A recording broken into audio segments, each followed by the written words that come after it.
अफगानिस्तान से सीखो।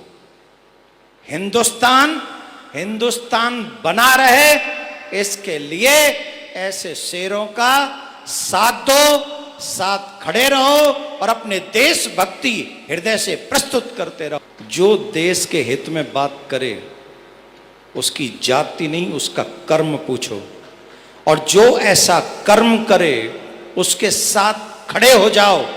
क्योंकि आजकल बोलने वाले बहुत कम लोग हैं। अगर कुछ लोग जो बोलने वाले हैं उनके साथ आप खड़े नहीं होगे तो मैं दावे से कहता हूं एक दिन इस देश में कोई बोलने वाला नहीं बचेगा। दुर्योधन का ननिहाल गंधार अब कंधार बन गया। राजा भरत का ननिहाल कैकेय अब पेशावर बन गया। चाणक्य तक्षशिला रावलपिंडी बन गया। कुंभकर्ण का कुंभा अब काबुल बन गया। पूरी दुनिया से हम गायब हो चुके हैं। भारत के 9 राज्यों में खत्म हो चुके हैं, 22 राज्य और बचे हुए हैं।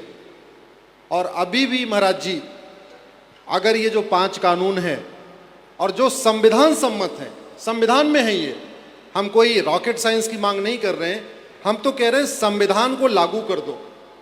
संविधान कहता है समान शिक्षा हो, संविधान कहता है समान नागरिक संहिता हो, संविधान कहता है घुसपैठियों के खिलाफ कठोर कानून होना चाहिए, संविधान कहता है जनसंख्या नियंत्रण कानून होना चाहिए, संविधान कहता है धर्मांतरण नियंत्रण कानून होना चाहिए। तो हम तो वो 20% बचे हुए संविधान को लागू करने की लड़ाई लड़ रहे, हम कुछ नया नहीं मांग रहे। और आप महाराज जी, संविधान जैसा आपने हमें खुद ही बताया, संविधान 2 शब्दों से मिलकर बना है, समधन विधान।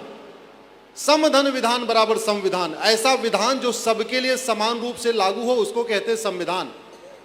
लेकिन दुर्भाग्यवश आप जरा देखिए, पाकिस्तान के अल्पसंख्यक कहते हैं हमको बराबर अधिकार दे दो, भारत का बहुसंख्यक कह रहा हमको बराबर अधिकार दे दो। पाकिस्तान का अल्पसंख्यक कहता है धर्मांतरण विरोधी कानून बनाओ, भारत का बहुसंख्यक कह रहा है धर्मांतरण विरोधी कानून बनाओ। भारत में एक भी चर्च, एक भी दरगाह, एक भी मज़ार, एक भी मस्जिद सरकार के कंट्रोल में नहीं है। 4 लाख मंदिर सरकार के कंट्रोल में है। वही लड़ाई हम सुप्रीम कोर्ट में लड़ रहे हैं। हम सुप्रीम कोर्ट में कह रहे हैं समान नागरिक संहिता लागू करो। हम सुप्रीम कोर्ट में कह रहे हैं विवाह की सबकी उम्र समान करो। हम सुप्रीम कोर्ट में कह रहे हैं सबका गुजारा भत्ता समान करो। हम सुप्रीम कोर्ट में कह रहे हैं समान नागरिक संहिता लागू करो। मुझे लगता है शायद बहुत कम देश, कोई ऐसा देश नहीं है जहां उस देश का बहुसंख्यक कहता है समानता की बात करता है।